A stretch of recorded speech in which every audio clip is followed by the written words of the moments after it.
Je me croyais intouchable en ayant une relation inappropriée avec la femme de mon frère, jusqu'à ce que je me réveille en réanimation. Le pavillon avait disparu, j'avais été déshérité, et mes parents ont compris trop tard qu'il nous avait rayés de sa vie pour toujours. J'ai besoin de vous parler de mon frère Antoine. Et oui, ce que je vais raconter me fait passer pour ce que j'étais, une véritable ordure. Je ne vais pas le contester, j'ai déjà fait la paix avec cette vérité. Antoine a toujours été le fils parfait. De 6 ans mon aîné, à 30 ans il avait déjà sa propre entreprise dans le BTP, plusieurs biens immobiliers à son nom, un mariage qui semblait impeccable, la bonne voiture, la bonne vie. Lors des dîners de famille, ma mère s'illuminait comme si c'était Noël dès qu'il franchissait la porte. Mon père passait automatiquement en mode interrogatoire, comment allaient les affaires, sur quel chantier il travaillait, s'il pensait à s'agrandir.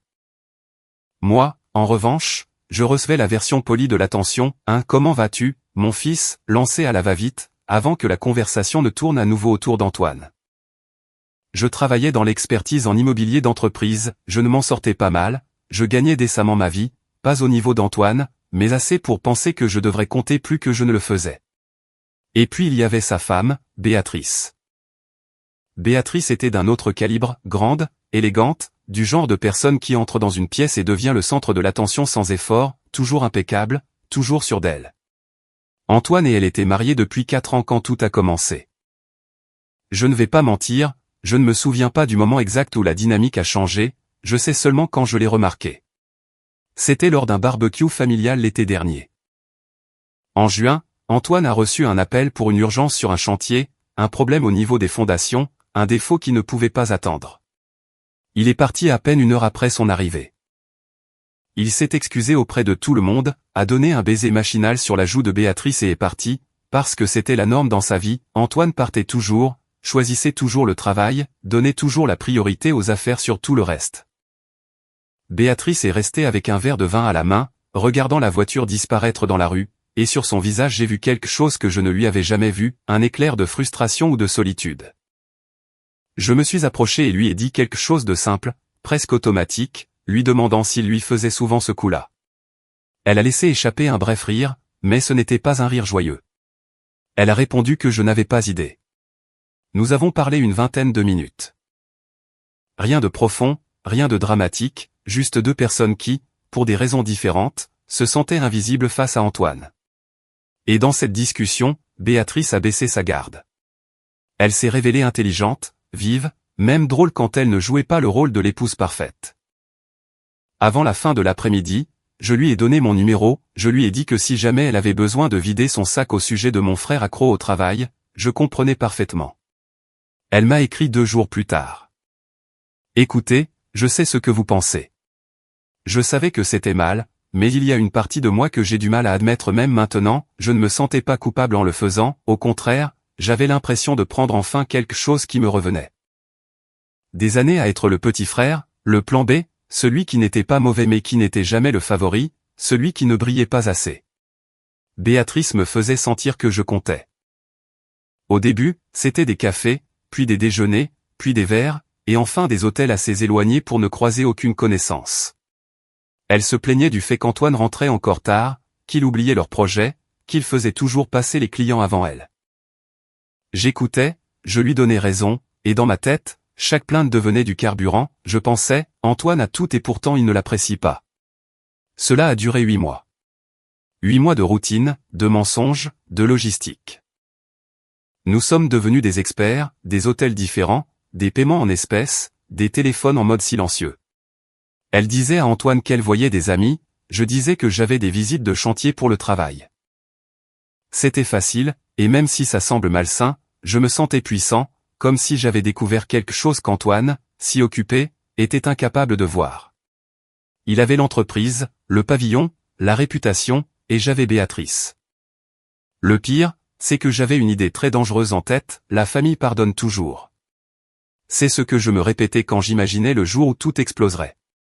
Mes parents nous ont élevés avec cette philosophie absurde selon laquelle les liens du sang sont tout. Oui, ils seraient déçus, maman pleurerait, papa me ferait la morale, mais au final il ferait pression sur Antoine pour qu'il me pardonne, parce que c'est toujours comme ça que ça fonctionnait. Et en plus, j'avais un filet de sécurité. Antoine et moi étions copropriétaires du pavillon de notre grand-mère, nous l'avions hérité ensemble 5 ans auparavant, nous avions décidé de le garder comme bien locatif. Cet investissement était mon soutien, mon matelas de sécurité, même si tout tournait mal, j'avais des actifs, j'avais des options. C'est ce que je croyais il y a 3 mois. Béatrice et moi avons loué un gîte en Normandie pour un week-end. Antoine pensait qu'elle était dans une retraite spa avec sa sœur, mes parents pensaient que j'étais à un séminaire professionnel. Nous l'avions déjà fait auparavant, 72 heures à faire semblant d'être ceux qui devaient être ensemble. Le dimanche soir, le plan était de rentrer séparément, mais je buvais depuis midi. J'étais euphorique, avec ce stupide sentiment d'invincibilité que vous donne le fait de croire que vous vous en êtes tiré encore une fois. Béatrice a essayé de me prendre les clés. Je l'ai repoussé, je lui ai dit que j'allais bien, que les routes départementales étaient vides, que je connaissais cet itinéraire. Elle est quand même montée sur le siège passager. Je ne me souviens pas de l'impact. Je ne me souviens pas de l'arbre. Je ne me souviens pas du bruit. Je me souviens seulement d'avoir ouvert les yeux 3 jours plus tard et d'avoir appris qu'Antoine savait déjà tout. La douleur est arrivée avant la conscience, mes côtes hurlaient, quelque chose comprimait ma poitrine, rendant la respiration difficile, une jambe immobilisée palpitait comme si elle avait son propre cœur. J'ai ouvert les yeux. Des lumières fluorescentes. Le bip constant des machines du service de réanimation. Une infirmière m'a vu bouger et s'est approchée avec ce sourire professionnel déjà prêt. « Bonjour, bon retour parmi nous. Vous avez été inconscient pendant 3 jours. Essayez de ne pas trop bouger, vous avez un drain thoracique, plusieurs côtes cassées. Un poumon perforé et des fractures aux jambes. 3 jours. Le gîte, le trajet, Béatrice. La gorge sèche, j'ai demandé, avait-il quelqu'un d'autre avec moi dans la voiture ? L'infirmière a répondu que ma passagère avait eu des blessures mineures et qu'elle était sortie la veille. Elle a ajouté, vos parents sont venus tous les jours, je vais les prévenir que vous êtes réveillés. Des blessures mineures ? Béatrice allait bien ? Le soulagement a duré 5 secondes, jusqu'à ce que mon cerveau rattrape le reste de la réalité. Si Béatrice est sortie hier, où était-elle ? Et pourquoi l'infirmière a-t-elle dit vos parents comme s'ils étaient la seule famille que j'avais ? Maman et papa sont arrivés 1 heure plus tard. Maman avait les yeux rouges, non pas d'avoir pleuré récemment, mais d'avoir pleuré pendant des jours. Papa semblait avoir vieilli de 5 ans depuis la dernière fois que je l'avais vu. Ils m'ont serré dans leurs bras avec précaution, en évitant les tubes et les câbles, mais quelque chose était étrange, la façon dont ils se regardaient avant de parler, les mains tremblantes de maman. Dieu merci, tu es en vie, a dit maman, mais sa voix s'est brisée. J'ai posé la question évidente, où est Antoine ? Maman a pâli. Papa s'est soudainement trop concentré sur les moniteurs. Il a fini par répondre qu'Antoine gérait beaucoup de choses en ce moment et qu'il ne fallait pas que je m'inquiète pour ça, que je devais me concentrer sur ma guérison. Et Béatrice, ai-je demandé. Maman a éclaté en sanglots. Non, ce n'était pas des larmes de soulagement, c'était autre chose, quelque chose de pire. Maman, que s'est-il passé ? Papa lui a posé une main sur l'épaule, disant que ce n'était pas le moment. Mais au cours des 2 jours suivants, j'ai reconstitué la vérité avec leurs réponses incomplètes et avec tout ce qu'ils évitaient de dire. Béatrice était sur le siège passager. De légères coupures, une épaule meurtrie par la ceinture de sécurité, rien de grave. Mais quand le SAMU est arrivé, quand ils ont été emmenés à l'hôpital, Béatrice a paniqué et a tout raconté. Non pas parce qu'elle voulait avouer, elle l'a fait parce qu'elle croyait que j'allais mourir. Parce que, pendant qu'elle attendait des nouvelles aux urgences, elle a craqué, et quand Antoine est arrivé en courant à l'hôpital en pensant que sa femme avait eu un accident, elle s'est effondrée devant lui et lui a dit toute la vérité. Maman l'a admis le 3e jour, presque en chuchotant, nous avons essayé de lui parler, nous lui avons dit que c'était une erreur, que vous étiez seul, qu'il devait comprendre. Papa a interrompu en expliquant ce qui les avait tant effrayés, Antoine n'avait pas crié. Il avait seulement écouté, hoché la tête et était parti. J'ai essayé de parler même si respirer me faisait mal, ça va lui passer, Antoine se calme toujours. Vous vous souvenez quand, enfant, j'ai cassé son vélo ? Il a été contrarié pendant 1 semaine et puis tout est redevenu normal.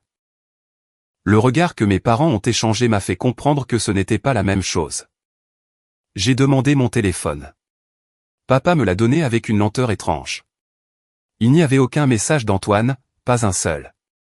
J'ai ouvert notre conversation. Le dernier message daté d'il y a 2 semaines, Antoine me demandait si j'avais reçu l'avis de taxe foncière pour le pavillon de grand-mère. J'ai écrit, il faut qu'on parle. Distribué, non lu. J'ai appelé. C'est allé directement sur la messagerie vocale, mais ce n'était même pas sa voix, c'était le message automatique générique, il avait changé son message d'accueil. Il m'a bloqué, ai-je demandé. Maman a répondu prudemment que non, pas exactement, mais qu'il ne répondait simplement à personne. J'ai rappelé. Pareil. Cette nuit-là, à 23h, mon téléphone a sonné. Numéro masqué. J'ai répondu avant la 2e sonnerie, espérant que ce soit Antoine. Mais c'était Béatrice. Sa voix était pâteuse, pleine de larmes. Elle m'a dit qu'elle était chez sa sœur. Que Antoine avait demandé le divorce le jour même, qu'il avait déjà préparé les papiers. J'ai senti que le drain dans ma poitrine se resserrait. Comment pouvait-il avoir déjà les papiers? Elle ne savait pas. Il ne lui parlait pas, ne criait pas, ne se disputait pas, il avait juste tout signé. Il lui avait dit de garder la voiture, les vêtements, ce qu'elle voulait, puis il était parti. Il avait pris ses affaires en 6 heures pendant qu'elle était chez sa sœur. 6 heures, comme si elle n'avait jamais existé. J'ai essayé de la calmer, mais elle a continué, désespérée, m'expliquant que je ne comprenais pas. Il n'était pas en colère, il n'était pas blessé. Il avait simplement fini avec nous deux. Et elle a raccroché. J'ai essayé de la rappeler. Bloqué. Je suis resté à regarder le plafond du service de réanimation avec les machines qui bipaient autour de moi, en essayant de comprendre. Antoine était méthodique, organisé, mais avoir des papiers de divorce prêts le jour même, ce n'était pas agir à froid. C'était de la planification. Depuis combien de temps le savait-il? Le lendemain matin, le téléphone a sonné à nouveau. Numéro inconnu avec un indicatif local. J'ai répondu. Une voix formelle m'a demandé de confirmer mon identité. L'homme s'est présenté comme maître Dubois, du cabinet Legrand et Associés, représentant mon frère dans plusieurs affaires juridiques. Il m'appelait au sujet de la propriété située au 25 rue des Lilas. Le pavillon de ma grand-mère. Notre pavillon. Je lui ai demandé ce qui se passait. Il m'a informé que depuis la veille, la propriété appartenait exclusivement à monsieur Antoine P. La clause de rachat de notre acte d'indivision avait été exercée pendant que j'étais frappé d'incapacité. La transaction était déjà finalisée. Mon moniteur cardiaque a commencé à biper plus vite. Je lui ai crié qu'il ne pouvait pas faire ça, que ce pavillon était à moi. Il l'était aussi, a corrigé l'avocat d'une voix neutre. Il m'a informé par courtoisie que mes affaires seraient transférées dans un garde-meuble et que j'aurais 30 jours à compter de ma sortie de l'hôpital pour les réclamer. J'ai ressenti un froid qui n'avait rien à voir avec la réanimation. Quelle clause de rachat? Il a précisé que nous avions signé l'acte d'indivision en 2019, section 7, alinéa C, l'une ou l'autre des parties peut exercer l'option d'achat en cas de rupture matérielle de confiance ou de dissolution familiale. Il a ajouté que la propriété avait été expertisée à la valeur marchande actuelle et que ma part avait été acquise au minimum légal requis. L'expertise a été réalisée la semaine dernière, lorsque le marché était à la baisse en raison de facteurs saisonniers. Tout est légal. Les fonds seront virés sur votre compte dans un délai de 5 jours ouvrables. Cet appel n'est qu'une courtoisie, l'opération est déjà conclue. Je voulais parler à Antoine. L'avocat a précisé que monsieur P ne souhaitait aucune communication directe et que tout serait géré par voie légale. Il m'a demandé si j'avais autre chose à ajouter. Je lui ai sèchement répondu de dire à mon frère d'aller se faire voir. L'avocat n'a même pas sourcillé, je prends note de votre commentaire. Vous recevrez la documentation par courrier recommandé. Bonne journée. Il a raccroché. J'ai rappelé Antoine. Messagerie. Je lui ai laissé un message avec un mélange de rage et de panique, tu ne peux pas me prendre le pavillon. Ça ne marche pas comme ça. Nous devons parler comme des adultes. J'ai envoyé un autre message, distribué, non lu. 1 heure plus tard, Antoine, s'il te plaît, je sais que tu es contrarié. Je comprends, mais c'est extrême. Rien. Cette nuit-là, appelle-moi, c'est tout. Rien. Au 4e jour à l'hôpital, j'ai commencé à lire tout notre historique de messages, 8 ans de conversations, de blagues internes, de travail, de nouvelles familiales. Et je me suis rendu compte de quelque chose qui m'a frappé plus fort que l'accident, le dernier message qui ne concernait pas les affaires ou des questions pratiques daté d'il y a 3 mois. Antoine m'avait envoyé une photo d'un chantier avec le texte « Je pense à m'agrandir, hein, qu'en penses-tu » Je lui ai répondu avec un emoji pouce en l'air. J'ai fixé ce pouce en l'air pendant 10 minutes. À quand remonte la dernière fois où j'ai demandé à Antoine comment il allait vraiment, sa vie, son mariage, son fardeau? Mes parents sont revenus cet après-midi-là. Ils avaient l'air pire. Papa portait une chemise froissée, maman ne s'était même pas maquillée. Nous sommes allés à son bureau, a dit maman à voix basse, la sécurité ne nous a pas laissé monter. Comment ça, la sécurité? Papa s'est assis lourdement à côté de mon lit et a expliqué qu'ils avaient été polis, mais qu'ils avaient des instructions, Antoine P. ne recevait de visite de personne. Maman a ajouté, d'un ton suppliant, qu'il ne leur répondait même pas. Ils avaient essayé les messages, les appels, les emails. Mon père lui avait même écrit une lettre. Il n'avait pas répondu. Je m'accrochais toujours au fantasme, il va revenir, il a juste besoin de temps. Mais je n'y croyais plus. Papa a parlé avec une froideur qui m'a effrayé, non, il ne reviendra pas. Je connais mon fils, vous deux, et je sais quand quelque chose s'est vraiment brisé. Maman a pleuré à nouveau. Elle a raconté ce qu'il leur avait dit, 6 jours auparavant, qu'ils avaient raison, que la famille pardonnait, mais que lui, il n'était plus leur famille. Et sur ce, il était parti. Il n'avait eu aucune nouvelle depuis. Le monde continuait de tourner comme si ma vie ne s'effondrait pas. Puis maman a dit qu'il y avait autre chose, concernant le fonds de notre grand-père, la fiducie. Je m'en souvenais parfaitement, elle était censée arriver à échéance l'année suivante, c'était une somme importante divisée entre Antoine et moi. Mon plan de secours. Antoine en était l'administrateur. Papa a expliqué qu'il avait l'autorité complète jusqu'à la distribution. Maman a continué, la voix tremblante, il l'avait restructuré il y a 3 semaines. Sa moitié irait à des œuvres caritatives. Et ma moitié? Il y a eu un silence. Papa a dégluti, il y avait une clause de bonne moralité. L'administrateur avait le pouvoir discrétionnaire de retenir des fonds dans certains cas. Maman n'a pas terminé sa phrase. Je l'ai terminée pour elle, il m'avait coupé les vivres. Papa a hoché la tête. Légalement. Ils avaient consulté un avocat. Il avait tout fait de manière impeccable, 3 semaines avant l'accident, avant l'hôpital, avant que Béatrice n'avoue. Cela ne signifiait qu'une seule chose. Depuis combien de temps le savait-il, ai-je demandé. Ils n'ont pas répondu. Combien de temps, ai-je répété. Papa a baissé les yeux, nous ne le savons pas. Mais les papiers du divorce étaient prêts immédiatement, l'achat du pavillon a été exécuté pendant que tu étais inconscient, la fiducie, il l'a déplacée des semaines auparavant. Il n'a pas réagi. Il a planifié. J'ai senti que l'air devenait plus lourd, chaque respiration était douloureuse et pas seulement à cause des côtes. J'ai besoin que vous partiez, ai-je dit. Fils. S'il vous plaît, j'ai besoin d'être seul. Ils sont partis. J'ai fixé mon téléphone pendant 1 heure jusqu'à ce que j'ouvre Facebook. Le profil d'Antoine était toujours public. Sa dernière publication datait d'1 mois, une photo d'un chantier au coucher du soleil, le texte disait « Construire quelque chose qui dure ». 43 j'aime, des commentaires le félicitant. Rien sur un divorce, rien sur une trahison, rien sur moi. Parce que sa vie ne s'effondrait pas, la mienne, oui. J'ai commencé à regarder ces photos, le mariage avec Béatrice, les réunions de famille, les chantiers.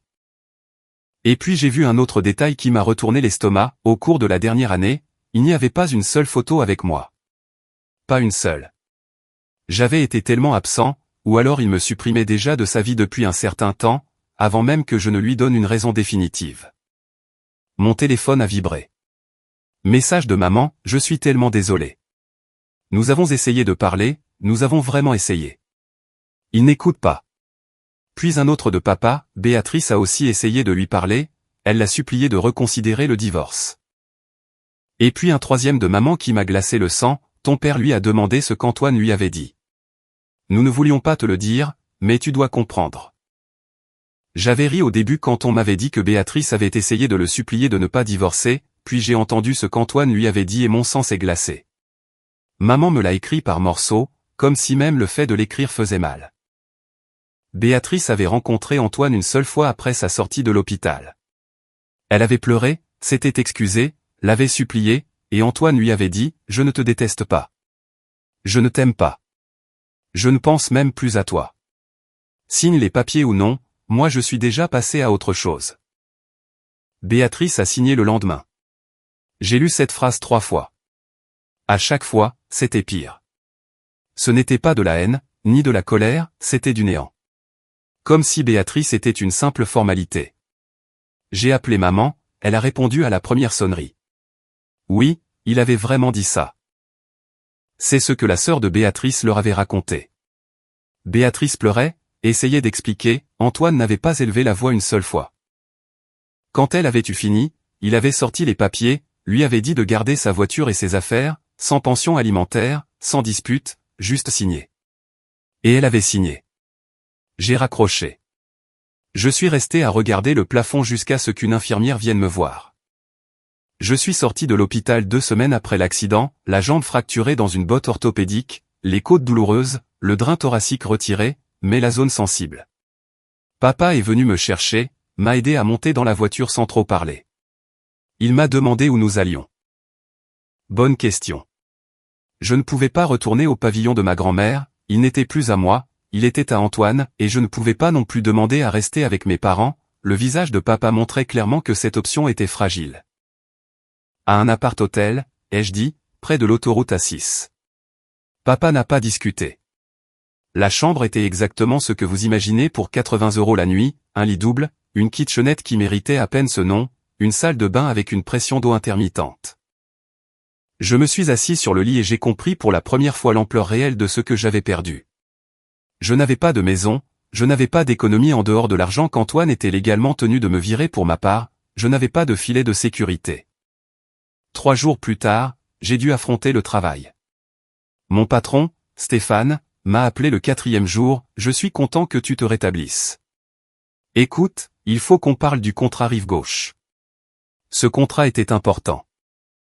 L'entreprise d'Antoine nous engageait pour des expertises commerciales depuis 3 ans, un revenu stable, un client fiable. Qu'est-ce qui se passe? Ils l'ont résilié. Avec effet immédiat, sans explication, juste un avis formel qu'ils vont avec une autre société. J'ai ressenti un vide dans l'estomac. Ont-ils dit pourquoi? La vérité, c'est que je n'ai pas insisté, mais entre toi et moi, le timing est bizarre.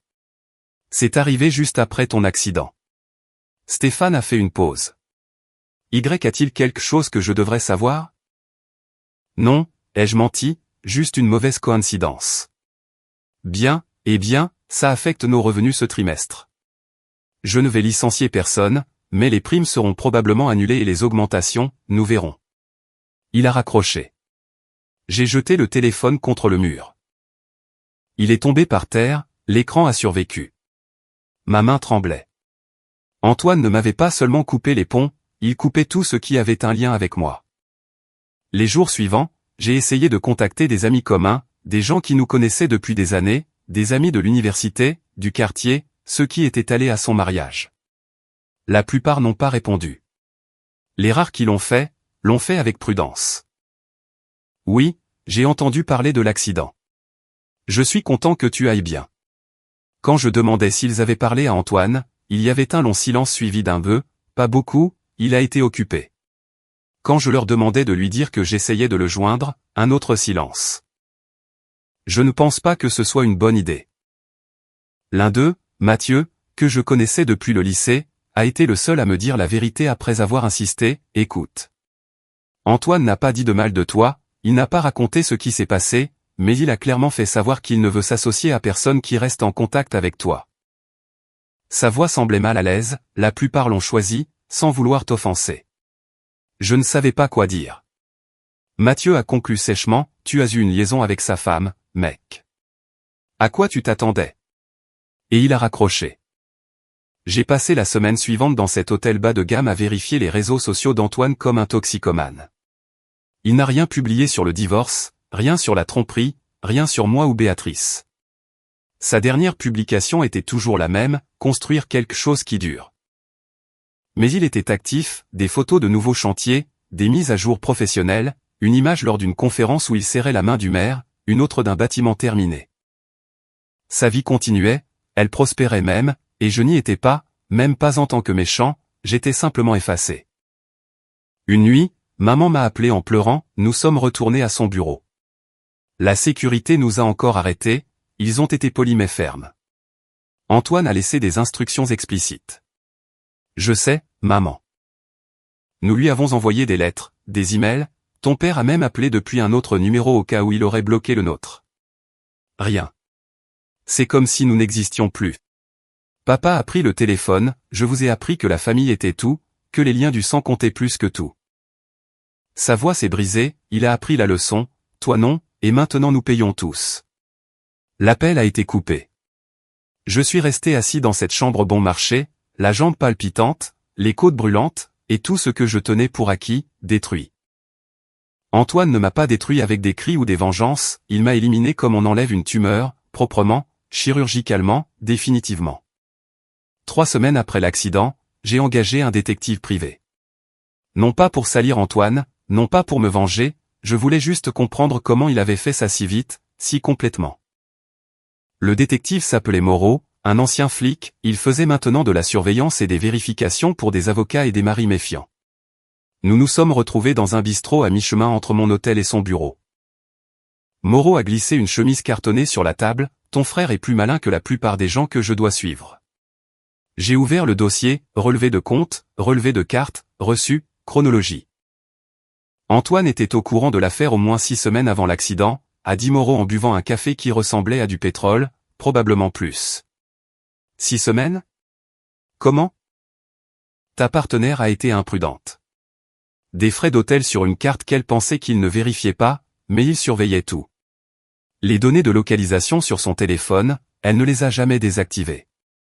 Des messages qu'elle a effacés mais qui étaient sauvegardés sur le cloud. Il y avait accès. Moreau a tapé sur le dossier, il savait où vous étiez, combien de temps, combien de fois. Il avait des preuves d'au moins 6 manières différentes.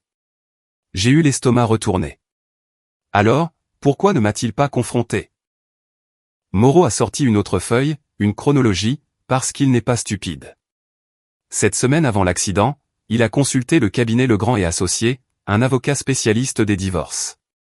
Les papiers étaient prêts, mais il n'a rien déposé. 6 semaines avant. Il a rencontré un conseiller financier et a restructuré la fiducie. 5 semaines avant, il a commencé à déplacer de l'argent vers des comptes auxquels tu n'avais pas accès. 4 semaines avant, il a fait expertiser le pavillon lors d'une baisse saisonnière pour qu'il soit moins cher. J'ai regardé les dates. Tout était planifié.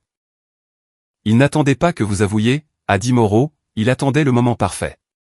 Ton accident le lui a donné. Tu étais frappé d'incapacité, tu ne pouvais pas te battre légalement. Béatrice a paniqué et a avoué, lui épargnant le travail. Un timing parfait. A-t-il causé l'accident? Ai-je demandé, même si la question m'a fait honte dès qu'elle est sortie. Non, mais il l'aurait exécuté tôt ou tard de toute façon. Tu lui as simplement rendu la tâche plus facile. Moreau a fermé le dossier, il y a autre chose. Quoi? Ton frère a commencé une thérapie 2 mois avant l'accident. Des séances hebdomadaires. Je suis resté glacé. Une thérapie? Oui. J'ai parlé avec la réceptionniste. Elle ne m'a pas donné de détails, confidentialité et tout ça, mais elle s'en souvient. Elle a dit qu'il semblait traiter quelque chose de lourd. Il sortait de chaque séance plus léger. Antoine était allé en thérapie. Pas après la trahison, pendant. Pendant que j'avais une liaison avec sa femme, il apprenait à lâcher prise. Il ne voulait pas être en colère, ai-je murmuré. On dirait, a dit Moreau, le gars a planifié sa sortie comme une opération militaire, propre, efficace, sans dommages collatéraux sauf pour ceux qui le méritaient. Il s'est levé, c'est tout. Mon conseil, arrête de le chercher. Il est parti et il ne reviendra pas. Je l'ai payé en espèces. Je suis resté 20 minutes dans la voiture, à regarder le dossier. Antoine avait su pendant des semaines et avait choisi le silence. Il a préparé chaque mouvement. Cette nuit-là, j'ai conduit jusqu'au pavillon. Celui de notre enfance, celui que notre grand-mère nous avait laissé, celui qui était censé être aussi à moi.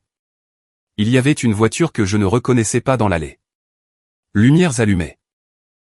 Je me suis garé de l'autre côté de la rue, moteur éteint, en observant. La porte s'est ouverte, une grande femme est sortie, cheveux foncés, carrure athlétique. Elle riait. Puis Antoine est apparu avec 2 sacs de course, il a dit quelque chose que je n'ai pas entendu, elle l'a embrassé. Ce n'était pas Béatrice. C'était quelqu'un de nouveau. Ils sont entrés ensemble. Par la fenêtre, j'ai vu des cartons dans le couloir, elle emménageait ou vivait déjà là. Je suis resté là 20 minutes comme un idiot. Ils se sont retrouvés à la porte, on rit, se sont serrés dans les bras avec naturel. Il y avait une aisance en eux qui ne semblait pas feinte. J'ai sorti mon téléphone et j'ai cherché des photos récentes identifiées, sur une image de la conférence que j'avais déjà vue, Antoine apparaissait en train de discuter avec une femme, la même femme. Une autre photo portait le texte « Quel plaisir de voir Antoine et Chloé à l'événement. Chloé. » J'ai regardé le pavillon une fois de plus. Antoine avait l'air heureux. Pas le bonheur poli de son mariage avec Béatrice, un vrai bonheur, de ceux qu'on ne simule pas. Je n'existais plus là, pas même en tant que souvenir. Je suis retourné à l'hôtel, les mains tremblantes sur le volant. Le lendemain matin, maman a appelé, nous allons vendre le pavillon. Tu sais que ton père et moi ne pouvons plus l'entretenir. Passant, sa voix s'est éteinte, passant la fiducie, passant Antoine.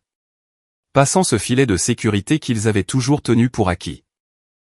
Nous allons déménager dans quelque chose de plus petit, a dit papa en arrière-plan, quelque chose que nous pouvons payer. Ils n'ont pas dit que c'était de ma faute. Ce n'était pas la peine.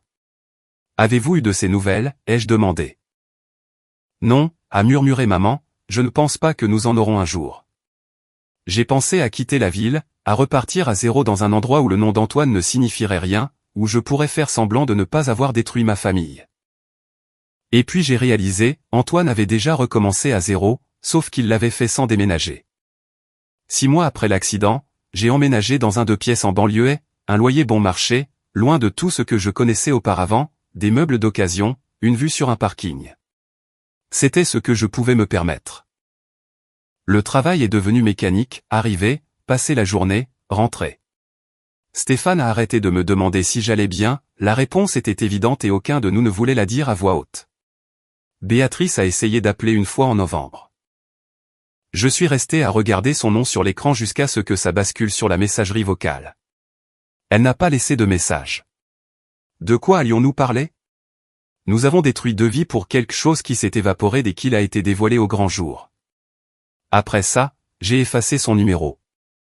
Noël est arrivé. Maman m'a invité. Papa a été poli, distant. Nous avons mangé la dinde, nous avons parlé de rien. Personne n'a mentionné Antoine. Sa chaise vide était comme un monument à tout ce que j'avais brisé. Maman avait perdu du poids, papa avait l'air plus vieux à chaque fois que je le voyais. Ils vendaient la maison où ils avaient vécu 30 ans parce qu'ils ne pouvaient plus la payer. Le panneau à vendre est apparu une semaine après Noël. Le nouvel an a été pire. Nous nous sommes offerts des cadeaux dans un salon à moitié emballé. Maman m'a donné un pull, papa une carte cadeau, je leur ai acheté quelque chose d'oubliable dans un grand magasin. Nous avons fait semblant que tout était normal, nous avons fait semblant d'être encore une famille. Personne n'a prononcé le nom d'Antoine, mais il était présent dans chaque silence. J'ai appris les fiançailles par quelqu'un d'autre. Mathieu, celui qui m'avait dit que tout le monde avait choisi Antoine, a publié une photo en janvier, Antoine et Chloé dans un restaurant, elle avait la main sur la table, une bague brillait à la lumière. Le texte disait « Félicitations à ces deux-là ». J'ai fixé cette photo pendant 1 heure. Chloé n'était pas comme Béatrice, ça ne ressemblait pas à une comédie, ce n'était pas une image, c'était une femme qui regardait Antoine comme s'il comptait, comme s'il était suffisant tel qu'il était. Les commentaires étaient remplis de félicitations, des personnes qui étaient autrefois nos amis célébrant leur nouvelle vie. Je n'étais sur aucune photo, pas une seule, pas même sur des photos de groupe de ce qui semblait être une fête de fiançailles. Ils m'ont complètement effacé. Cette nuit-là, j'ai écrit une lettre. Pas un message, pas un email, une vraie lettre, sur papier, parce que c'était la seule chose que je pensais qu'ils verraient peut-être. Je n'ai pas cherché d'excuses, je n'ai pas demandé pardon, j'ai simplement écrit ce que j'aurais dû dire depuis le début, Antoine, tu ne m'as pas détruit. Je me suis détruit tout seul. Tu as juste arrêté de me rattraper. Je me croyais malin, je n'ai été que cruel. Je n'attends pas de réponse. Je ne la mérite pas. J'espère que tu es heureux. Je le pense vraiment. Je l'ai envoyé à son ancienne adresse, sachant qu'il n'y habitait peut-être même plus.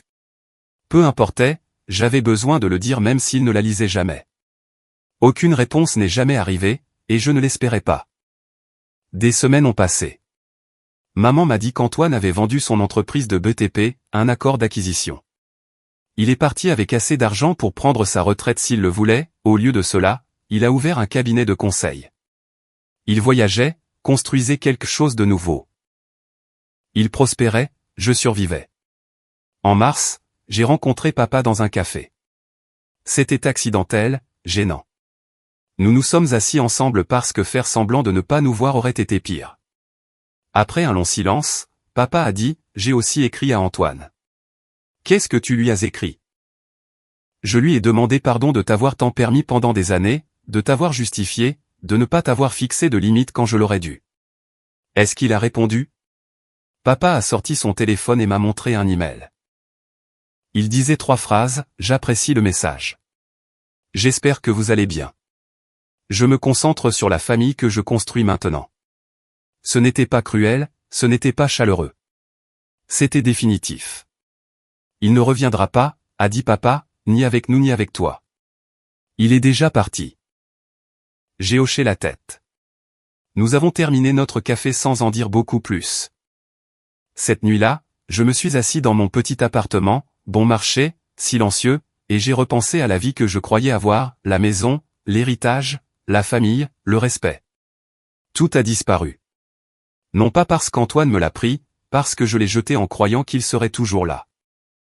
Le plus dur n'a pas été de perdre l'argent, ni le pavillon, ni les biens. Le plus dur a été de comprendre qu'Antoine n'a jamais eu besoin de me crier dessus, de me menacer ou de me détruire, il a juste eu besoin d'arrêter de me protéger des conséquences que je me suis moi-même attirées. J'ai cru que trahir me rendait puissant, et la seule chose que ça a fait, c'est de me montrer à quel point je dépendais de la personne que j'ai trahie. Antoine n'a pas gagné en me détruisant, il a gagné en construisant quelque chose que je ne pourrai jamais toucher, une vie sans moi, une vie qui n'a pas besoin de moi, une vie qui ne se souvient même pas de moi. Le regret ne fait pas de bruit, c'est le son du silence quand on comprend enfin qu'il ne reste personne pour nous sauver. C'est regarder le téléphone et savoir qu'il n'y a personne à appeler. C'est être assis dans un appartement à moitié vide et accepter que c'est ce qu'on a acheté avec ses décisions. Mon frère m'a appris que la loyauté est un privilège, pas un droit. Je l'ai dépensée comme si elle était infinie. Maintenant je le sais, maintenant il est déjà trop tard. Merci d'être resté jusqu'à la fin. Commentaire, parfois, la leçon la plus dure n'est pas la vengeance, mais le silence qui suit nos actes. Il est essentiel de comprendre que nous sommes les architectes de nos propres vies. Respecter les autres, c'est aussi savoir où se trouvent les limites à ne pas franchir. Choisir sa tranquillité d'esprit n'est pas un acte de faiblesse, mais une preuve de respect envers soi-même. La bienveillance commence par celle que nous nous accordons en protégeant notre espace mental et émotionnel. La vraie guérison consiste parfois à s'éloigner de ce qui nous blesse, plutôt que d'attendre des excuses qui ne viendront peut-être jamais. La confiance, une fois brisée, laisse un vide que même le temps a du mal à combler. Chaque jour est une nouvelle chance de faire des choix plus alignés avec la personne que nous souhaitons devenir. Puissions-nous tous apprendre à construire des ponts plutôt que de les brûler avec ceux qui comptent le plus. Prenez bien soin de vous et des liens qui vous sont chers. Si vous avez aimé, n'oubliez pas de laisser un commentaire et de soutenir la chaîne en vous abonnant. À bientôt pour les prochaines stories.